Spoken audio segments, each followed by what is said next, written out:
Jehovah the real estate god? I'm going to real estate classes. What? We didn't talk about this. Why?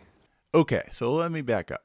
Can you please speak to Uncle for me about working for his real estate company? Now you talk like a good daughter. Jehovah's Witnesses teach that Jehovah is an interventionist God, which, as the name implies, means they believe he intervenes in human affairs to help his servants and or punish his enemies. They teach that he did that in ancient times. It helps us to look to the past, to Bible times, to see how Jehovah rescued and saved his people both as a nation, but also as individuals.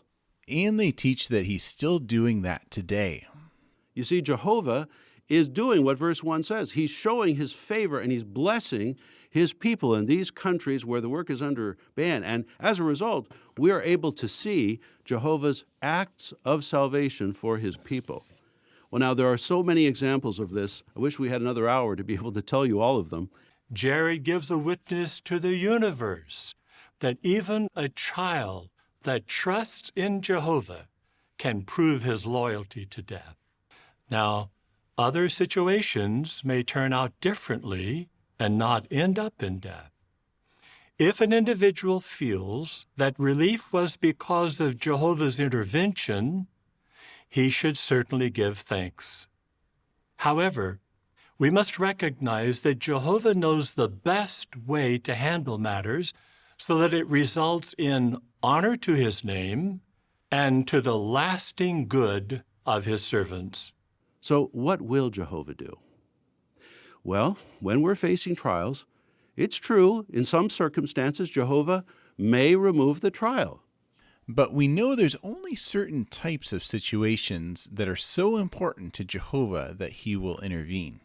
The classic example is how he chose not to intervene during the Holocaust, when 6 million Jews and millions of other people, including 12 to 1,500 Jehovah's Witnesses, were systematically killed by the Nazis. As another example, he chose to let the 1994 Rwandan genocide play out instead of stopping it, an event in which approximately 500,000 people were massacred, including 400 Jehovah's Witnesses, and about 2 million refugees were created, including, again, thousands of Jehovah's Witnesses. And Jehovah decided not to prevent the 2004 earthquake in the Indian Ocean, a magnitude 9.2 quake which triggered a massive tsunami that killed an estimated 227,000 people, a third of them children, and left 1.7 million people displaced or homeless. In fact, although I don't think you'll see this spelled out in the literature, in my experience it's a common belief among witnesses that the secret real reason for the Holocaust and other atrocities is that Satan the devil orchestrated these events specifically as a method to get at and kill Jehovah's Witnesses. Jews and others who died were just kind of collateral damage in the galactic war being fought between Jehovah and his people and Satan and his people. So yeah, there's lots of times Jehovah doesn't intervene in human affairs. Well, now, brothers, what does that mean? Does it mean that somehow Jehovah is going to intervene miraculously every time one of his servants experiences calamity? No. But what does it really mean? Does it mean today that when any sort of trial comes our way, that Jehovah is just going to rush in, he's just going to intervene and rescue us every time? No, it does not. It does not mean that. We need to be realistic in our expectations. Recall that in the first century, Stephen and James were executed. Jesus' disciples fled Jerusalem and lost their possessions. These types of things have already happened since 1914. Sadly, some of our brothers and sisters have experienced serious injuries while volunteering on projects, some the most serious imaginable. While we're working on theocratic building projects, we cannot expect miraculous protection. Okay, so we know that, one, Jehovah is very much an interventionist God. He does intervene in earthly affairs in our day. But we also know that, two, he definitely likes to pick and choose when to intervene. So that's what I want to dive into more. What are the things he sees happening where he just goes, meh, and keeps thumbing through his Stoops catalog? And then what are the things he sees happening that make him jump off his throne and say, okay, boys, Jesus and the angel are the boys in this scenario. Okay, boys, we can't take a backseat on this one. Time for me to spring into action and use my infinite power to affect the situation. Well, let's find out the types of events where God chooses to act and the types of events where he chooses not to act. We're going to look at some video clips from Jehovah's Witnesses. And full disclosure, when I first started working on this video, I envisioned it being a quick 15-minute compare and contrast kind of video, but it turned out there are just a ton of clips available to prove the point the title of the video is making. And I just didn't really want to leave any of them out, both as proof that my thesis isn't as ridiculous as it first sounds, and also just as a record that this is what Jehovah's Witnesses really teach about God intervening. I guess what I'm trying to say is, don't feel bad if you decide to skip to the conclusion after a while. I totally get it. Okay, let's see the clips. It is evident that JW Broadcasting has Jehovah's blessing. Those involved in preparing the studio, the equipment, and the content all said that they could feel Jehovah's hand directing every step, every decision, every day. Upon learning of its intended purpose, many long days went into planning its design and what it would take to construct it and have it ready as soon as possible. Research that usually takes months was completed in days.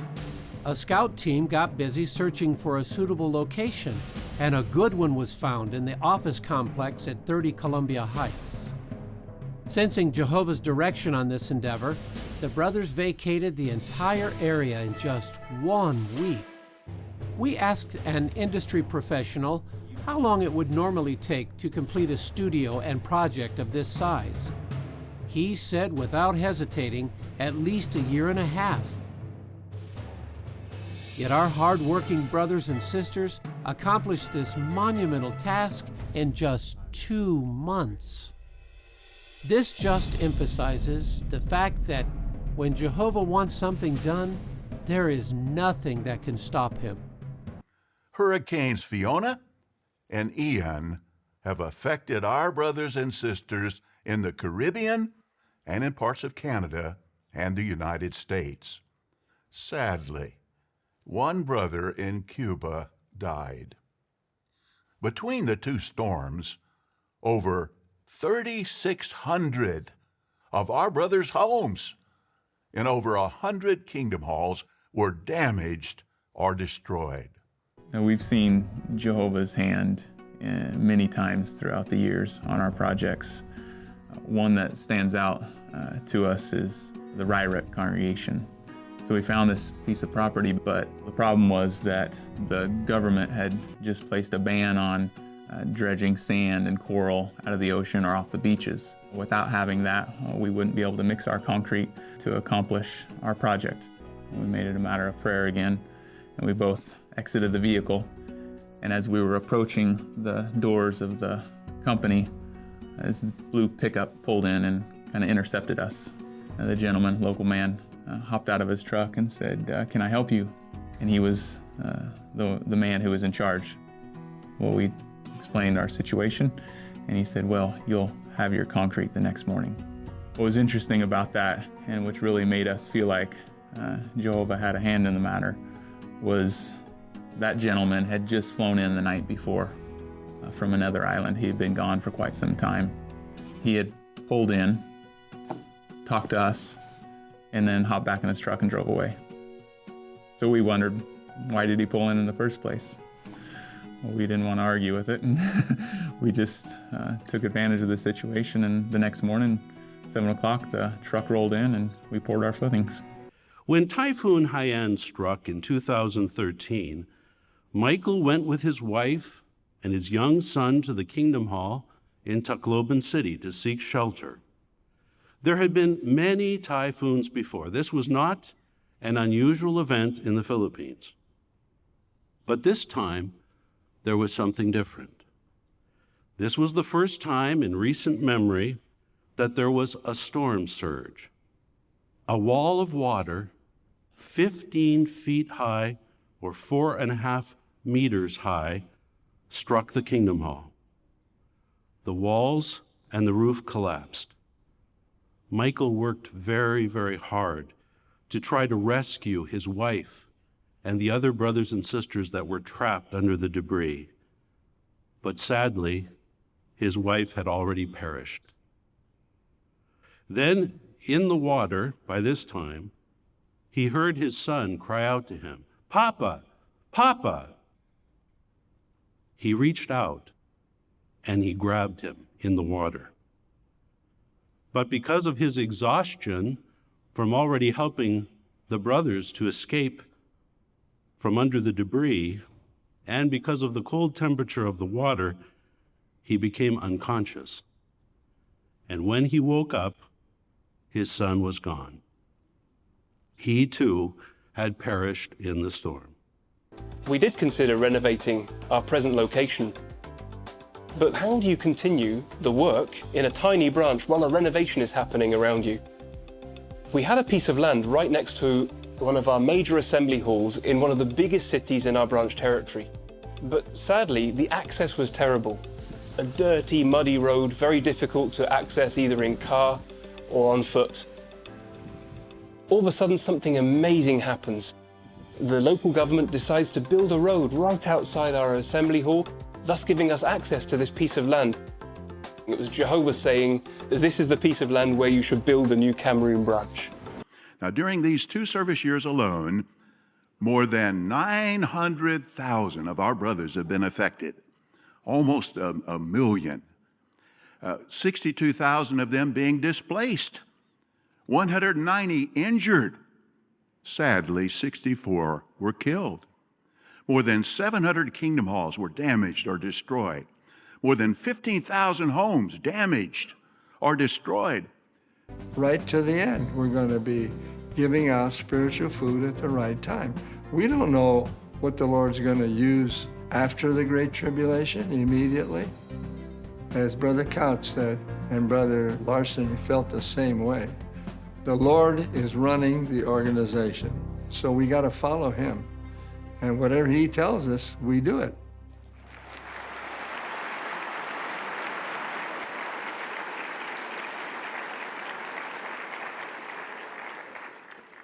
It's so interesting to see Jehovah's direction in locating useful properties. Felicity was a bright, vibrant little girl. She was a beautiful kid, she really was. She embraced the fact that she was ill. She was confident and courageous, knowing that Jehovah would resurrect her. Felicity really enjoyed the privilege of being invited to share in the February broadcast of 2016. But sadly, just a few weeks later, Felicity passed away. When you watch a child die in her mother's arms, it's the most saddening thing you'll ever see. The pain and the sting of death is so strong. Our facility was now oversized for our real needs. The governing body directed that we sell this property, relocate the branch to a more economical facility. We realized that we were millions of dollars short of the needed funds. We needed a buyer who would agree to buy the facility at the right price, give us enough money in advance to pay for the new branch, and allow us to keep using the existing branch till the new one is ready. We felt very helpless. Just a few days before we were scheduled to sign up for the new branch, a buyer who'd shown interest but had not yet committed anything signed a binding agreement and met all our conditions. He also provided a large amount of non-refundable deposit to help us to purchase the new branch. Nothing is impossible for Jehovah. He timed everything perfectly. Really exciting to see the good hand of Jehovah on his people today. I was born in Caracas and live in an area of the city called Patari. In Patari, I have to live with violence and delinquency. A few years ago, we lost a pioneer sister who sadly was hit by a bullet. Well, something like that also happened to my son. There was a confrontation in the neighborhood, and a stray bullet hit my son. and killed him instantly.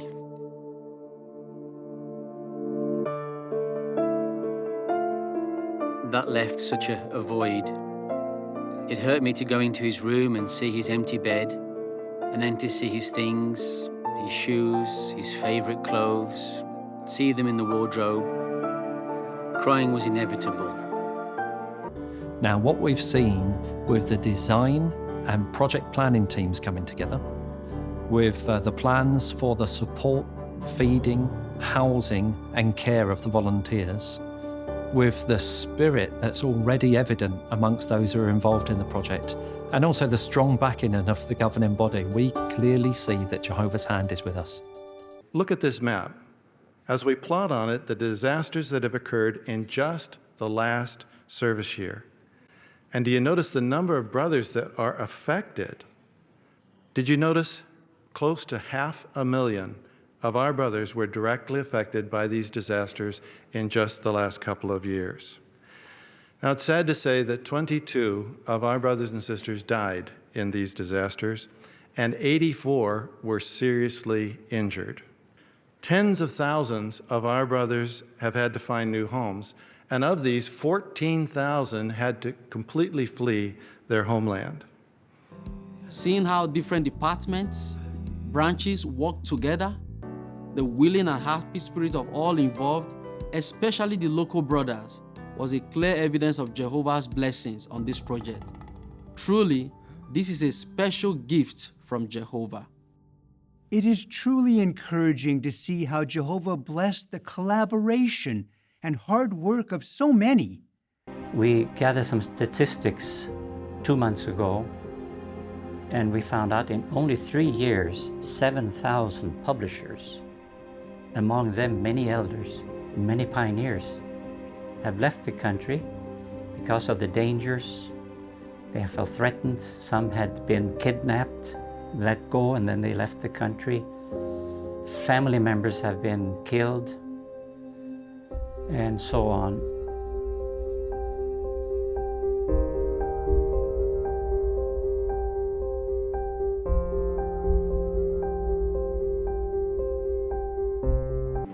As we review the events of 2020, look out not only for clear evidence of Jehovah's direction and blessing, but also the conclusion that Job once came to when he said to Jehovah, "Nothing you have in mind is impossible for you to do." For a period here in New York, non-essential construction activities were restricted. However, at the exact time our project schedule required it, the town of Ramapo started holding town board meetings over, you guessed it, Zoom. That meant that even though we were in the midst of the unfolding global chaos, we were still able to meet a milestone on July 8th, 2020, when we had our first project meeting with the town board. And we have clearly seen Jehovah's blessing in the meetings we have had with them since then. The amazing progress we're making with Ramapo, even in the middle of such challenging circumstances, reminds us of Psalm 127 and verse 1. Unless Jehovah builds the house, it is in vain that its builders work hard on it. There's no doubt that Jehovah is helping us build the house at Ramapo. Well, perhaps it's too early to know exactly what will take place, but certainly when we met with various officials at the embassies in Moscow, their feeling is that this is going to give open license for individuals who are prejudiced to really just take out their feelings on all of Jehovah's Witnesses. Already, we've seen incidences of witnesses having their homes burned. We've had kingdom halls be vandalized.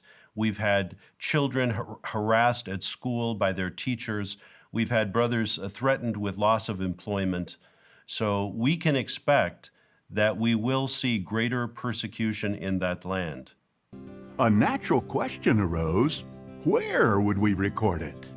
When we were doing the production of Jonah, we used parts of Southern California, and we thought that would be a very good location. So that was proposed to the governing body, and they said, thank you very much, but we would rather that you use existing Bethel facilities that would be available and that maybe is not being utilized to its full potential. So we worked with Worldwide Design Construction, and they provided a list of some of the branches that had space. And as we were doing so, it came to our attention that in Australasia, the printery was about to be phased out.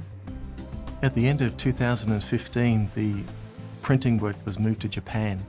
The press was then put up for sale. It sold about 3 years later. So now we had this big warehouse space, just what we needed for a studio.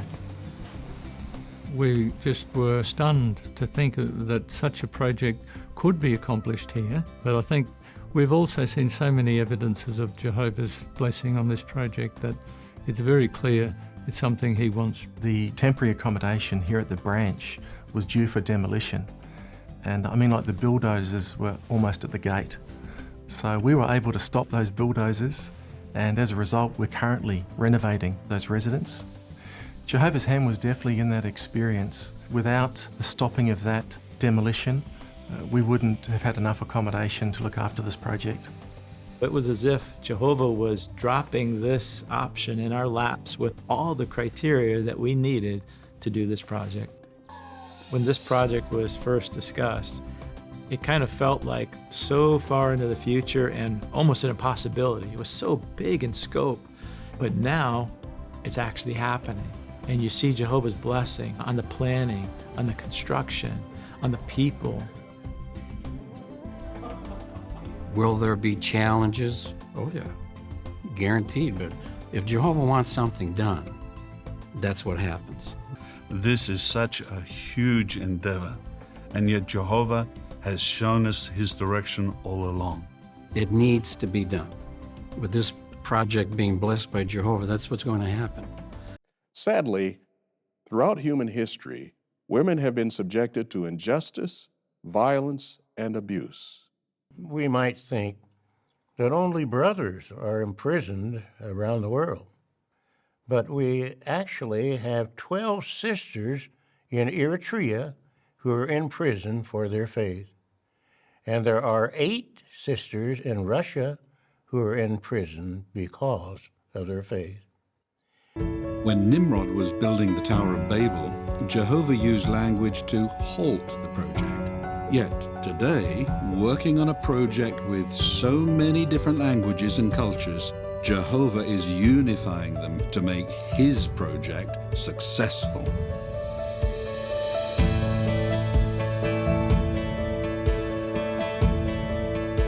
I had some opposition in the territories, and one was this lady was very irate. And she went to kick me, and she kicked me right in the stomach. How does Jehovah help you with your job? Oh, Jehovah helps us so much with our job. So for me personally, he helps me keep calm. Because when I think about all the work that we have in supporting the governing body, they have so much work to do. Seeing how Jehovah takes a group of volunteers, brothers and sisters who are doing this just because they want to, and they come work together, and to see how they accomplish it is the most incredible thing. That's my favorite part of every project. Yeah. How many prayers do you think you've said? Now, I can't even count how many prayers. And it's only with Jehovah's help that we get it done. It's not because of us. Well, some of our brothers have contracted COVID-19, and tragically, as of March 16th, 6 of them have died. Did you note why trust in Jehovah was so essential for this project? At the start, the brothers had nothing, but they trusted that Jehovah would assist them.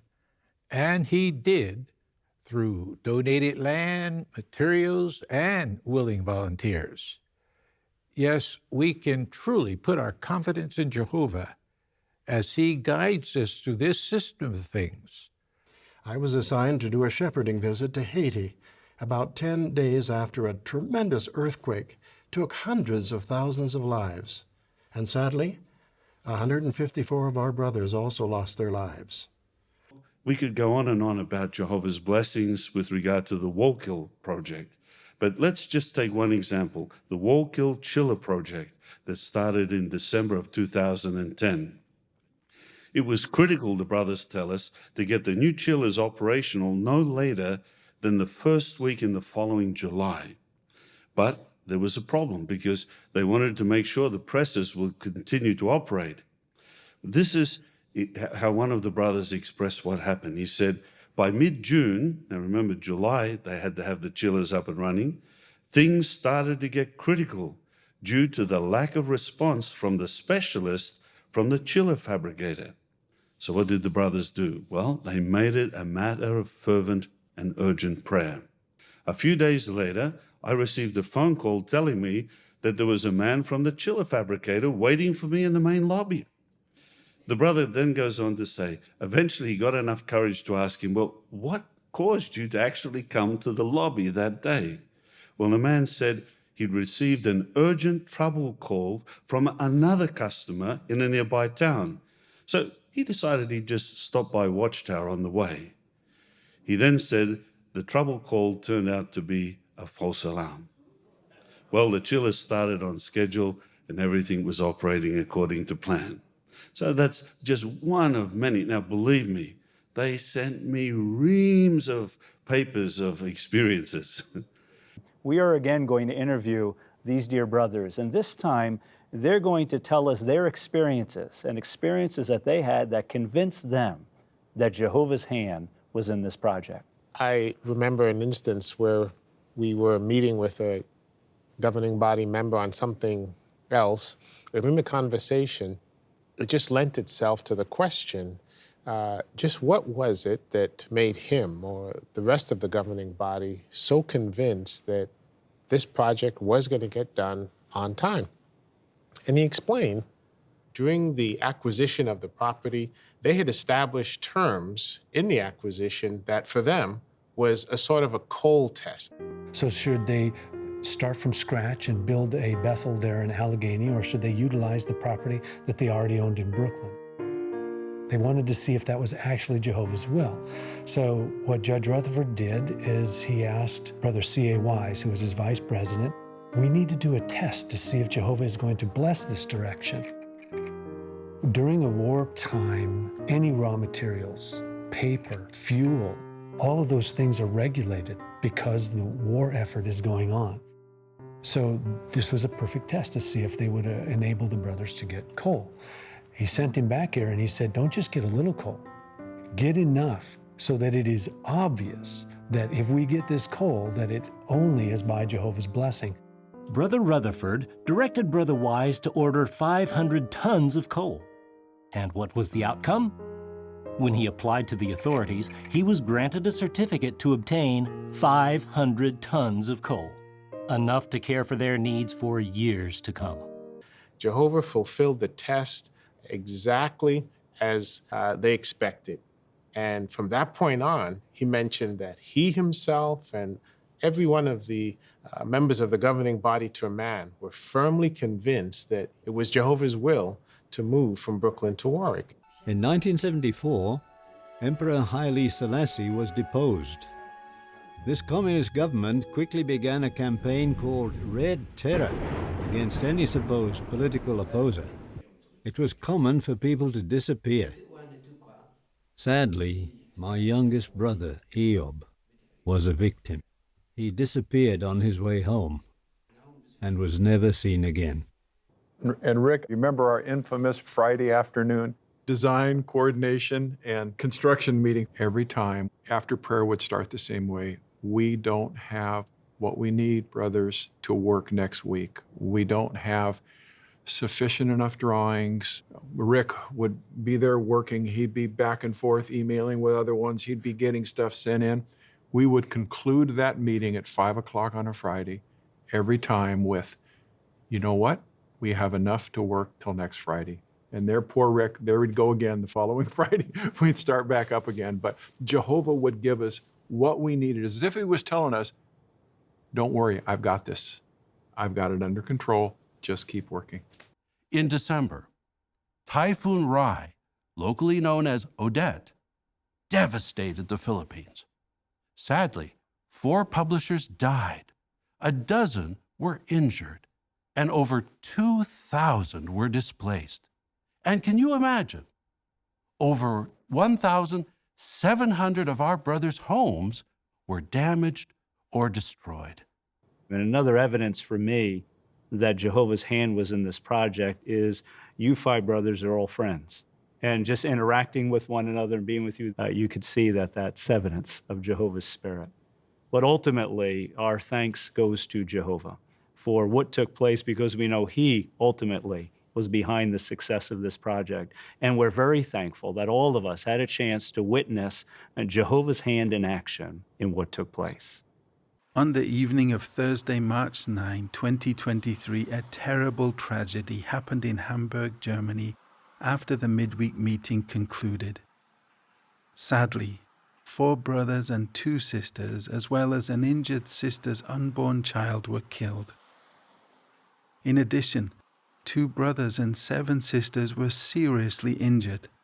I sometimes try to imagine the conversations in heaven between the angels and the kings in heaven, and how they're so proud of all these workers down here. And no doubt, many of them were involved in the project. We think of the workers here on earth, but how about the workers in heaven? They may have been involved in more than a few times with safety issues, with legal matters. So Jehovah was proud of everyone, his universal family, both in heaven and on earth, with these projects.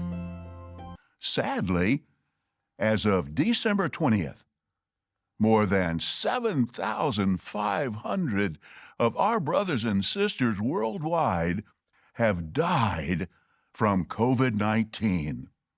Do you remember what other important material was discovered starting in 1947? It was the Dead Sea Scrolls. Many of these scrolls were dated to around the time when Jesus was on earth.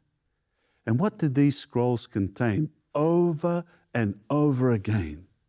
You guessed it, the Tetragrammaton, the divine name. Isn't it interesting that these discoveries were made around the time that our brothers were translating the New World Translation? Is this just coincidence? Or do you see Jehovah's hand in this? In the days of distress, they arrived early on Jared at 11. Jared was diagnosed with lymphoma cancer in the middle of 1991.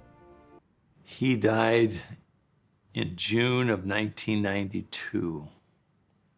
He was at home. The brothers were looking everywhere they could see, but this was, in effect, an invisible site. It was a site that we hadn't even looked at and wasn't even on our radar. So this is another area where we felt that Jehovah's hand was evident. So it wasn't just the branch property itself, it was all the facilitating properties around becoming available at the same time. Again, was remarkable, unprecedented. None of them were actually on the market. And I see that too as another evidence of Jehovah's blessing. So we negotiated a reduction in the purchase price. The way the negotiations went, it was evidence to me of Jehovah's hand. We started to see Jehovah's hand as seemingly impossible obstacles began to be removed. Psalm 127 and verse 1 says, "Unless Jehovah builds the house, it is in vain that the builders work hard on it." Seeing Jehovah's direction firsthand through the various phases convinces us that the success of this project is not dependent on favourable circumstances, the skill of the workers, or even the hard work of those involved. Building this new branch is only possible because of Jehovah's blessing. I'll never forget the night that Troy called in our room and said that one of our volunteers that were going to be arriving, they were fixing a tire alongside the road back at their home, and the brother's young wife was holding the flashlight. Car veered off the road, hit her, killed her right in front of him. Finishing this project on schedule had many challenges. After hearing about just a few of them, one industry expert said what we were attempting was impossible. But like Hezekiah, when hearing negative reports, we stayed positive and relied on Jehovah. With his help, the film was completed on time and is now a wonderful tool to bring this Bible account to life. As of May 15, we have now lost over 17,000 of our dear brothers and sisters to COVID-19. No doubt most of us have lost someone we love. Though the town had not yet approved the site permits, they began inviting workers to the site with that date in mind. Time was passing quickly. The invited volunteers were buying plane tickets. Bethel was arranging rooming and other details. Yet the committee still did not have site permits. Would they cancel these invitations? They state, "We spent a lot of time praying about it. We decided we needed to act in faith, and we were just convinced Jehovah was going to make it happen." As the deadline approached, the brothers had done everything possible to obtain the permits. The town planning board was holding a public hearing. And to the brothers' great surprise, within 15 minutes of the start of the meeting, the town board voted to approve the project. These overseers commented, "When the approval came through, we knew it was only by Jehovah's Spirit that happened." True. Several congregations would come together to work. We were confronted by mobs. There was a lot of them that was injured. I had 80 stitches turned up here, and I had 13 in the side there on each tab. I was really, really beat up. Jehovah put Bethel in Brooklyn, and he would know at any given time, strategically, geographically, where would be the best place for his world headquarters. And for decades, it was Brooklyn. Despite many twists and turns, Jehovah has used this location to advance his will in unprecedented ways. It's not an organization of men. We're not dedicated to a building or to a city. We are dedicated to Jehovah. And when you sense his direction in this matter of relocating and doing things differently, you can't help but, okay, we back off the sentimentality and let's go ahead and do the work as Jehovah's outlined for us today. I've always concluded when it works, Jehovah's behind it. So Warwick worked beautifully, and if you ever get to Warwick and you see Warwick as it is now, you'll say this is the place that Jehovah wanted us to be. In February and March 2023, Cyclone Freddy made multiple landfalls and brought strong winds, heavy rain, and flooding. Sadly, in Malawi, 8 publishers were killed, and 3 are currently missing. And in Mozambique, 1 publisher was killed and 1 is missing. There's extensive damage in Madagascar, Malawi, and Mozambique. Altogether, over 7,000 publishers and their households were displaced. More than 1,400 of our brothers' homes were damaged or destroyed. But then you started to realize that Jehovah was behind you. He was the one who's directing matters. He had confidence that we could do it. And so as a result, you knew you could really lean on him and look at him as a fellow worker, and that really helped set the pace. The United States experienced Hurricane Ida, which made landfall as a Category 4 hurricane on August 29. The storm damaged over 1,800 homes of our brothers and destroyed 28 more. First thing I realized is that if this project was going to be successful, it was going to be because of Jehovah's Holy Spirit. And that was clear because from a human perspective, it was literally impossible. But it was what Jehovah had asked us to do. I could quickly see why Jehovah had brought the other brothers together with their experience in construction and engineering and business administration and many years at World Headquarters. And in November, our brothers in the Philippines experienced a magnitude 6.7 earthquake. Sadly, as a result of the earthquake, one of our dear sisters died, and 10 brothers and sisters were injured. We were delivering over 1,000 pallets a week to the site. It was an incredible challenge, and it really would have been impossible without Jehovah's blessing and our and the hard work of our procurement and purchasing departments. We would also come to learn through this process that if we stopped, if we prayed, if we talked about it, and if we were all in unison, we would see Jehovah's direction. It was very faith strengthening, and we would see Jehovah's Spirit work upon the contractors that were working here. They would come to us. We've never swung this many panels on a building in a day. We did 33 today. We're accustomed to doing 16. We would chuckle off on the side. We knew what they were benefiting from. Jehovah, too, was moving their actions because it was his will and his purpose for this to be done. So seeing this level of blessing and Holy Spirit was really faith strengthening. Sadly, in that same time period in the United States, 486 of our brothers died from COVID-19. We kept moving forward with the project till we got to that stage where we would need to fill the block work with 80 yards of sand on an island with no sand.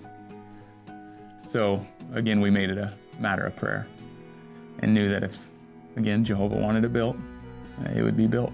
And the construction overseer and I stopped at a store to purchase something, and we were talking to the gentleman behind the counter, explained the situation to him, and the man asked, well, how much sand do you need?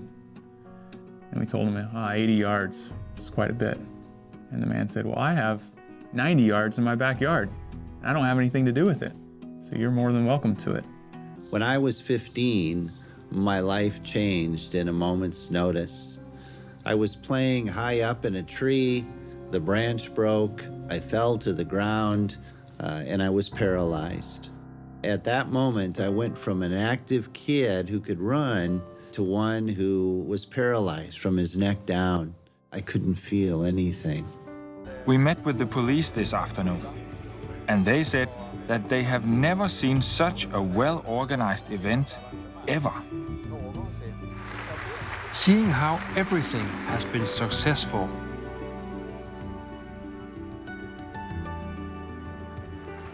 that is a clear evidence of Jehovah's help. It's a great confirmation of one's faith. A magnitude 7.2 earthquake struck Haiti on Saturday, August 14. Sadly, 3 witnesses died as a result.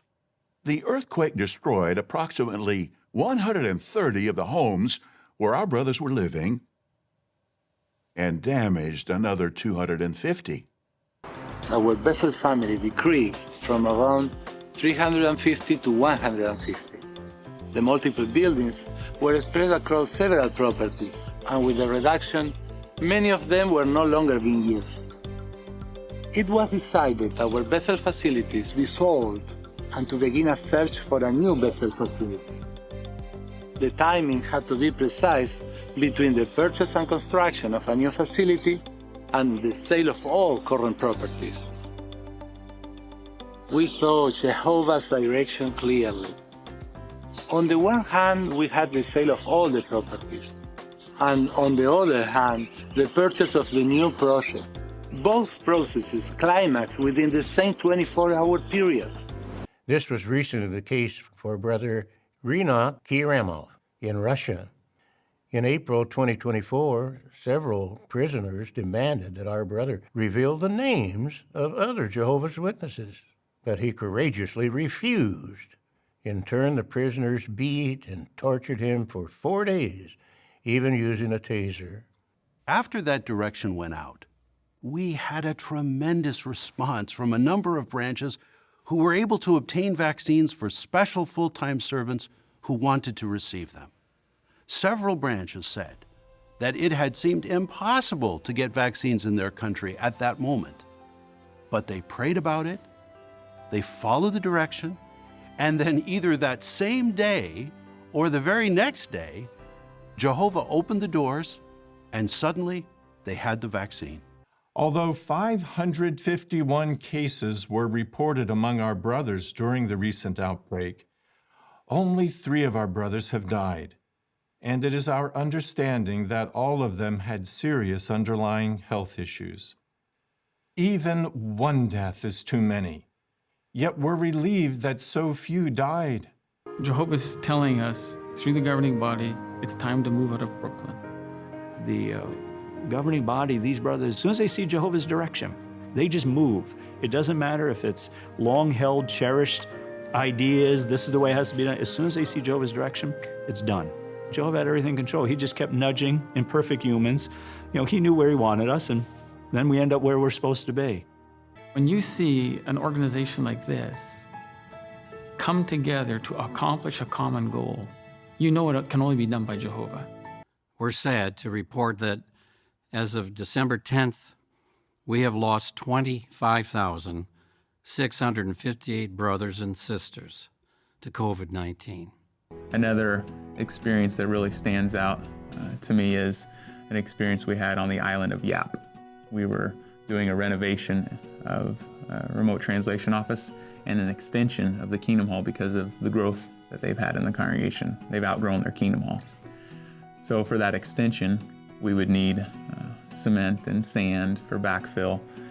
And again, this was an island, which is ironic that you can't really get sand on because there's no companies that sell it. So what you do is you go from village to village, asking the village chief if he would be willing to sell sand off of his beach. Well, after visiting all the villages, no one was willing to sell any of their sand that we needed. At that point, things got worse because there was a typhoon approaching the island. So we just had the construction crew stop work. So the next morning, we were able to get in contact with the construction overseer on the island. And he said, I've got really good news. There was no damage. The storm took a turn just before it hit the island and just grazed it. He says, I have some other good news. I just got a call from the village chiefs. Apparently the storm surge had washed up a bunch of sand over their road to their villages, and they had no way of removing it. So they said, we have plenty of sand. Can you come and help us get rid of it? So we ended up having enough sand for the rest of the project. Jehovah's blessing is the most important thing that we can have on our projects. From the start to the finish, there will be no obstacle that can be put before you that you can't overcome. And we've seen that time and again. We're saddened to report that as of Friday, January 21st, 26,813 of our brothers have now died from COVID-19. You see Jehovah's involvement day to day. Our brother had a trailer that was going to be donated to the project, but he didn't have the funds to pay for the freight.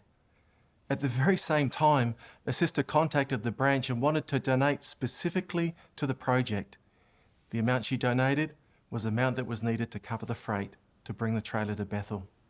We also had specific prayers at certain times about certain matters, and then 30 minutes later we receive answers. That definitely also is no coincidence. And then obviously getting the right approvals at the right time, despite objections.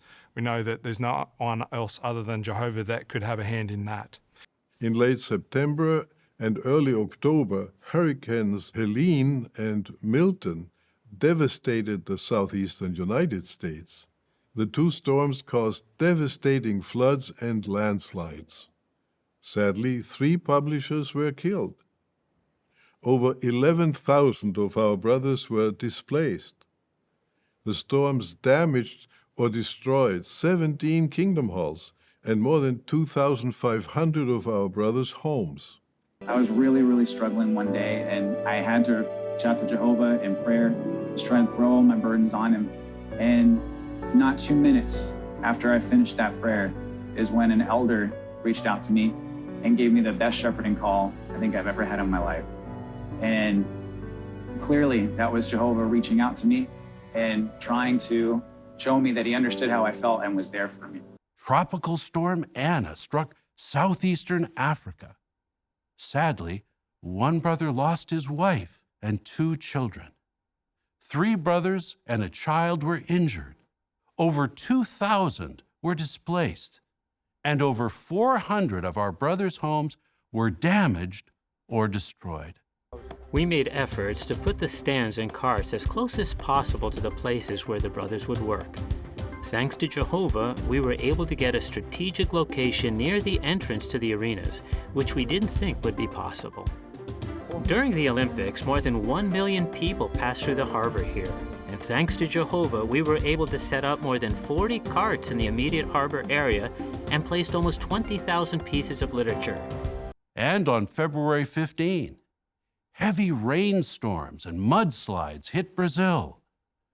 Unfortunately, one of our brothers and his 2-year-old son were swept away by a mudslide. The father survived despite serious injuries, but tragically, his son died. Sadly, another brother also died. And we'd been caught carrying on a religion that was banned. We were in custody for 18 days. Nobody knew we were under arrest, the branch or the missionary homes, because we were so deep in the bush. We were 2,000 kilometers away from the branch. So it was just us and Jehovah. Well, we saw Jehovah's hand. He heard our prayers, and he answered us. For example, we were running out of money, and a complete stranger offered us $200 US. And that was a lot of money in those days. The man that handled our court case was very kind. He made a new statement, and at the end he wrote, "I know of no law that prohibits me from visiting my Christian brothers." And with that he said, "You're free to go." Over 42,000 of our brothers and sisters in Ukraine have been displaced. Close to 19,000 have chosen to flee to other countries. We are deeply saddened to report that 32 brothers and sisters have died. For example, in San Antonio, in the state of Texas, in the United States, a large convention with over 20,000 in attendance was planned. However, the venue could only provide about 1/3 of the chairs needed for the convention. Where would our brothers find the needed chairs? Well, Jehovah provided. The first thing I was asked to do was try and find a storage place that we could use for 6,000 to 8,000 chairs. A sister manages a storage place, and we saw Jehovah's blessing because the owner says you can have this stall, no charge for a year, as long as you sign a contract that it's for a Jehovah's Witness organization. Well, it reminds me of Psalms 127:1, where it mentions that unless Jehovah builds a house, it's in vain that his workers even work hard. So it's because of Jehovah's hand and his blessing is why everything runs so smoothly. All right, well, what have we learned? Well, the conclusion, I guess, is that Jehovah is, more than anything else, the God of real estate, the God of construction projects. I didn't even know that was one of the options for what a god could be the god of. There was the Greek god Apollo. He was, among other things, the god of building towns and streets. And then there was Hephaestus. He was the Greek god of building objects, kind of the god of craftsmen. But being the god of real estate is, I think, kind of a uniquely Jehovah's Witness doctrine. And yet, in many ways, is a very appropriate, a very American take on God. Fitting for a religion born and raised in America in the age of capitalism, a religion founded by an American business owner in the 1870s. So what can we learn about the witness God from these clips? Well, Jehovah doesn't really seem to care that much about people's health or well-being. If you get injured or even killed, too bad, you're on your own. In fact, he'll even let you get injured or killed while working on Jehovah's Witness construction projects. While we're working on theocratic building projects, we cannot expect miraculous protection. You don't have to worry about Jehovah delaying or denying health care. He'll just never heal anyone that's hurt, period. But he is super into sealing real estate deals. He's apparently really into attending town board meetings, into influencing board members to sign off on building permits. One of his favorite little flourishes is making a last-minute buyer appear for real estate deals. He's apparently really into sand and aggregate for concrete. He just loves seeing footers poured.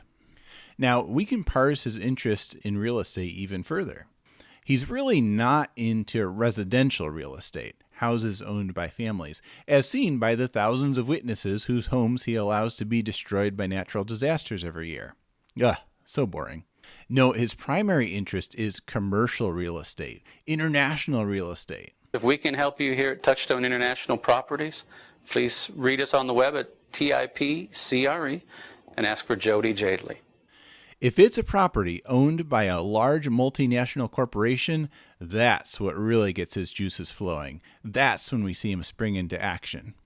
It's hard to picture a more perfectly American God than one who sits idly by when working class people are made homeless, but who jumps to his feet the instant a corporation's capital investments are threatened. He's a God who withholds his powers from, say, firefighters trying to rescue a family from a burning building, but happily grants humans supernatural abilities when it comes to, for example, hanging panels faster on new construction. We would chuckle off on the side. We knew what they were benefiting from. Jehovah, too, was moving their actions. He's a bit of a mischievous God, calling in false alarms from neighboring customers so the company's engineer will visit Bethel since he's now in the area with some free time. He then said the trouble call turned out to be a false alarm. I can't stress enough to any active witnesses watching that this isn't a glib take on pulling out my butt. I'm literally quoting from these dozens of videos Watchtower itself has produced. This is what Jehovah's Witnesses teach about what Jehovah God is up to in our day. You know, Mormonism's often cited as being the quintessential American religion. And if you factor in their patriotism and that they can get involved in politics, yeah, maybe that's true. But I feel like Jehovah's Witnesses are at least tied with them as just a wonderfully American religion. Jehovah's Witnesses are essentially what it would be like if the Hoover Vacuum Cleaner Company or Alta Pest Control was turned into a religion. It is, at its core, or at least it was till about 5 years ago, a door-to-door direct sales organization. Now, going back to Mormons for just a second, there's a reason it's super common that when many young Mormon guys return off their 2-year missions, they'll jump into doing door-to-door sales for a few months before school starts. They are, at that point, battle-hardened veterans of direct sales, and they can be extremely persuasive, even if it's selling pest control instead of selling salvation. Ex-Jehovah's Witnesses can slide into direct marketing and MLMs as well. This is a screenshot from one ex-witness's Instagram account I followed. Originally, she was posting a lot of good stuff about personal growth, but then there was kind of a gradual shift in her content after a while. And finally, everything started making sense when the Alta Pest Control posts started popping up. You can see her encouragement here that if you're interested, don't submit your resume to the company's job postings website like a normal company, but apply to her significant other directly. And why is that? Because they want you to join their downline. Because Alta Pest Control is an unholy combo of both door-to-door sales and multi-level marketing, two of just the sketchiest business models in American society. But it's totally understandable how an ex-witness could slide from a door-to-door sales religion like Jehovah's Witnesses to a door-to-door sales company like Alta. Both are super focused on conversion rates, closing the deal, sales metrics. You know, Kingdom Halls used to have blackboards on stage where they'd post the sales quotas for each month of hours, placements, return visits, and Bible studies. The first time I walked into a Kingdom Hall, when I was 16, I saw this chart on the stage. And I realized this organization is concerned about what we do. It's interesting that both Mormons and Jehovah's Witnesses, both popular religions founded in America, each took the idea of worshiping God and put an American spin on it. They've been able to quantify, measure, and incidentally monetize worshiping God. This has allowed both religions to flourish, to become extremely wealthy, and incidentally, it's also allowed the men at the top leading each religion to live extremely comfortable lives at each religion's headquarters in buildings paid for by member donations and, in the case of Jehovah's Witnesses at least, mostly built by volunteers, buildings where absolutely no expense was spared for the leadership's enjoyment. We're all happy. And it's good for us who live there. It's such a beautiful place indeed, and so restful and we're just enjoying ourselves as much as we possibly can. There was a fun Reddit post a while back from a couple that worked a lot on the Warwick construction, and they mentioned things like, whereas a typical building would have expensive stonework on the first floor and then switch to less expensive stone on the higher levels where you wouldn't be able to see the difference, Warwick used the expensive stone all the way up. I don't know, maybe the governing body were inspired by the gospel account of Jesus turning water into the finest wine, whereas normally a wedding would switch to cheaper wine after everyone got buzzed back then. You might even say the constant refreshing of doctrine in Jehovah's Witnesses reflects the American capitalism model. For a corporation that's selling something, it's not necessarily great for your business if a consumer buys one and then that one product lasts so long they never buy another. In some way, you often need to generate repeat sales. It might be by having the product wear out or break after a while. Or it might be that you constantly come out with a new and improved product, so people feel compelled to buy the new model. There's religions like Catholicism that are still using the same songs and services that they used 1,000 years ago. Meanwhile, in Jehovah's Witnesses, every major book they currently use is less than 15 years old. They have a fresh Bible, a fresh songbook, a fresh book to use with Bible students, a fresh book of the history's religion.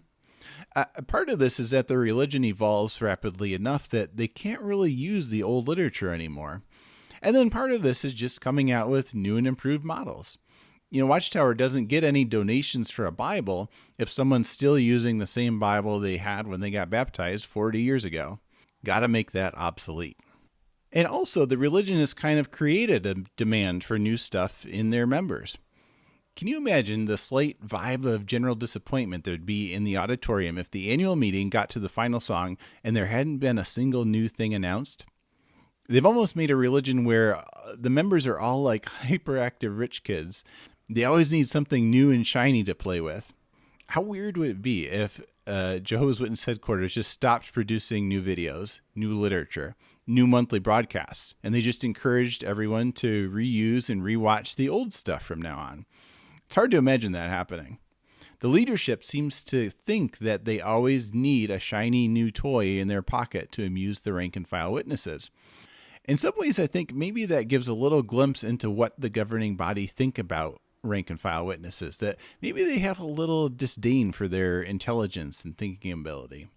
They've slid away from offering spiritual food that's maybe oatmeal, nourishing, solid, not very exciting, but gets the job done. And they now offer spiritual food that's more like cotton candy. It looks great, tastes great going down, super easy to swallow, but an hour later you're looking for the next new thing to eat. Now, I might be totally misinterpreting it. Maybe what they're thinking is that until the day they can preach in China, which they're probably not holding their breath on, the last real place left for growth is Africa. And it can be tough to translate into dozens of languages concepts like types and antitypes found in Ezekiel 37, when you could just stick to concepts of brotherhood and paradise. So perhaps the simplification and candification of the religion is a strategic choice they've made. But either way, it's one more area we can notice how the Jehovah's Witness religion is just as American as apple pie. So Jehovah is the real estate god. I mean, this could be a whole untapped market for the religion. There's basically no other competition I know of for being the official god of real estate. And there's a lot of rich people in real estate.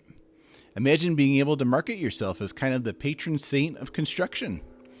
Maybe the governing body could go around blessing construction sites, and they could charge so much per square foot of the building going up.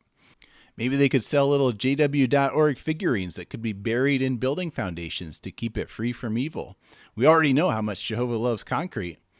A lot of possibilities. All right, guys. Well, thanks for watching. Subscribe if you like for more videos coming up, and we'll catch you all in the next one. Take care now. Praise Jehovah, the God of the real estate man. We praise Jehovah for the real estate experience. You see, the Apostle Paul praised Jehovah for the gift of what we call bread, which is branch real estate desk.